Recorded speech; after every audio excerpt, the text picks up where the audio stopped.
তাহলে আল্লাহ সুবহানাহু ওয়া তাআলার কাছে সর্বপ্রথম গিয়ে কি হিসাব দেব? কারণ নবীজি বলছেন, আনাস রাদিয়াল্লাহু তাআলা হতে বর্ণিত, তিনি বলছেন, কি বলছেন যে আউয়ালু মা ইউহাসাবু বিহিল আবদু ইয়াউমাল কিয়ামাতিস সালাহ। জি, নবীজি বলছেন আউয়ালু মা ইউহাসাবু বিহিল আবদু ইয়াউমাল কিয়ামাতিস সালাহ। মানুষকে সর্বপ্রথম কিয়ামতের দিন হাসরের ময়দানে সর্বপ্রথম নামাজ সম্পর্কে জিজ্ঞাসা করা হবে। হে বান্দা আমার, বলো তুমি কত রাকাত নামাজ পড়েছিলে? তোমার কাছে 50 ওয়াক্ত নামাজ হাজির হয়েছিল। 50 ওয়াক্তের মধ্যে কত ওয়াক্ত তুমি আদায় করেছিলে আর কত ওয়াক্ত ছেড়ে দিয়েছিলে? বলো।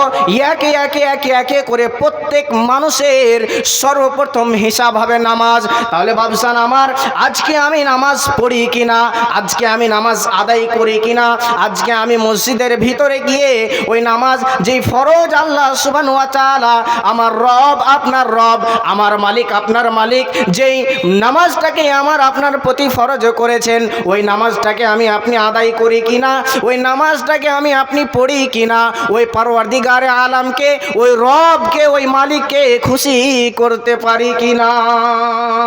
জি, যদি আমার এই নামাজ গ্রহণ হয়ে যায়, যদি আমার আল্লাহ সুবহানাহু ওয়া তাআলার কাছে, আল্লাহ তাবারক ওয়া তাআলার কাছে যদি আমার এই নামাজটা গ্রহণযোগ্য হয়ে যায়, তাহলে বেঁচে থাকাকালীন যতগুলো আমল করব সমস্ত আমল কি হবে? আল্লাহ রাব্বুল আলামিনের কাছে গ্রহণ হয়ে যাবে। নৈতিক আমার কোনো আমল আল্লাহ রাব্বুল আলামিনের কাছে গ্রহণ হবে না যতক্ষণ পর্যন্ত আমার নামাজ না কবুল হবে। তাহলে বাবসান আমার, অন্তরখানার মধ্যে হাত রাখেন আর নিজেকে প্রশ্ন করেন যে আজকে বয়স আমার 60, 62, 70 প্লাস হয়ে গেল, কত রাকাত নামাজ ছাড়লাম, কত নামাজ কাজা করলাম, কত নামাজ পরিত্যাগ করলাম, নামাজ আদায় করলাম না। তাহলে কল্যাণ পেয়েছি কি? কে বড় লাভবান হতে পেরেছি কি? লাভবান হতে পারিনি, কেউ লাভ অর্জন করতে পারিনি। বিপদে পড়ে আছি, ক্ষতিগ্রস্তর মধ্যে পড়ে আছি। কারণ আজকে আমাদের সোসাইটির মানুষ 100%-এর মধ্যে 50% মানুষ কিসে? ধন দৌলতের দিকে চলে গেছে, ধন দৌলতের পিছনে ছুটে চলেছে যে কোথায় থেকে মাল আসবে, কোথায় থেকে টাকা আসবে, কোথায় থেকে মাল ধন বৃদ্ধি পাবে, বাড়বে।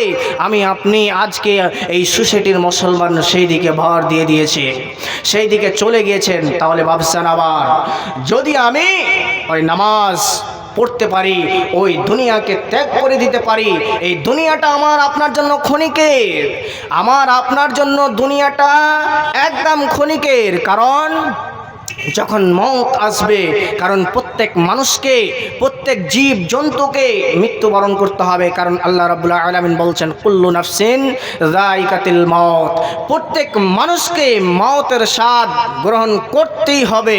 তাহলে প্রত্যেক প্রাণীকে মৃত্যুবরণ করতে হবে, মওতের স্বাদ চাখতে হবে।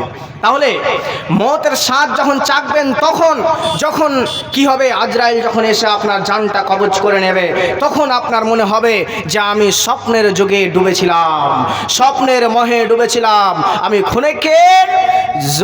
ক্ষণিকের জায়গায় আমি ডুবেছিলাম। তার কারণে আজকে আমার সেই দিন আফসোস করবেন, সেই দিন আফসোস করে কোনো লাভ হবে না। কারণ বাবসান আমার, আপনাকে 60 বছর সময় দিয়েছিল, 60 বছর সময় আপনি কাজে লাগাতে পারেননি বলেই আজকে আপনার এইরকম অবস্থা।